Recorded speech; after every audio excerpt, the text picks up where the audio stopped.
Morning and Evening by Charles Spurgeon. August the 21st. Morning. The generous soul will be made rich, and he who waters will also be watered himself. Proverbs chapter 11, verse 25.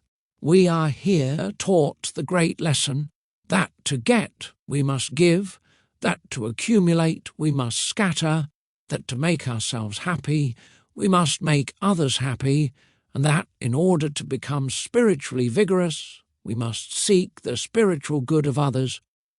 In watering others, we are ourselves watered. How? Our efforts to be useful bring out our powers for usefulness. We have latent talents and dormant faculties which are brought to light by exercise. Our strength for labour is hidden even from ourselves until we venture forth to fight the Lord's battles or to climb the mountains of difficulty.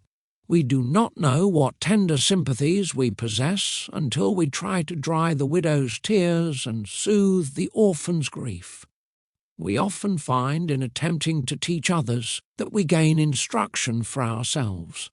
Oh, what gracious lessons some of us have learned at sick beds. We went to teach the Scriptures. We came away blushing that we knew so little of them. In our converse with poor saints, we are taught the way of God more perfectly for ourselves and get a deeper insight into divine truth, so that watering others makes us humble. We discover how much grace there is where we had not looked for it, and how much the poor saint may outstrip us in knowledge. Our own comfort is also increased by our working for others. We endeavour to cheer them, and the consolation gladdens our own heart. Like the two men in the snow, one chafed the other's limbs to keep him from dying, and in so doing kept his own blood in circulation and saved his own life. The poor widow of Sarepta gave from her scanty store a supply for the prophet's wants, and from that day she never again knew what want was. Give then, and it shall be given unto you, good measure, pressed down and running over. August the 21st. Evening. I have not spoken in secret. In a dark place of the earth, I did not say to the seed of Jacob, Seek me in vain.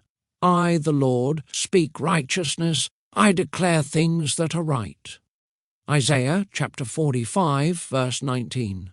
We may gain much solace by considering what God has not said. What he has said is inexpressibly full of comfort and delight. What he has not said is scarcely less rich in consolation.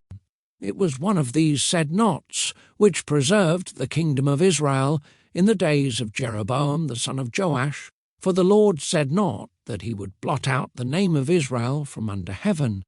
In our text we have an assurance that God will answer prayer, because he hath not said unto the seed of Israel, Seek ye me in vain. You who write bitter things against yourselves should remember, let your doubts and fears say what they will, if God has not cut you off from mercy, there is no room for despair. Even the voice of conscience is of little weight, if it be not seconded by the voice of God. What God has said, tremble at, but suffer not your vain imaginings to overwhelm you with despondency and sinful despair. Many timid persons have been vexed by the suspicion that there may be something in God's decree which shuts them out from hope, but here is a complete refutation to that troublesome fear. For no true seeker can be decreed to wrath. I have not spoken in secret, in a dark place of the earth. I have not said, even in the secret of my unsearchable decree, Seek ye me in vain. God has clearly revealed that he will hear the prayer of those who call upon him, and that declaration cannot be contravened. He has so firmly, so truthfully, so righteously spoken, that there can be no room for doubt.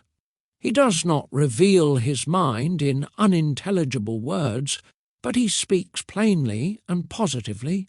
Ask, and ye shall receive. Believe, O trembler, this sure truth, that prayer must and shall be heard, and that never, even in the secret of eternity, has the Lord said unto any living soul, Seek ye me in vain.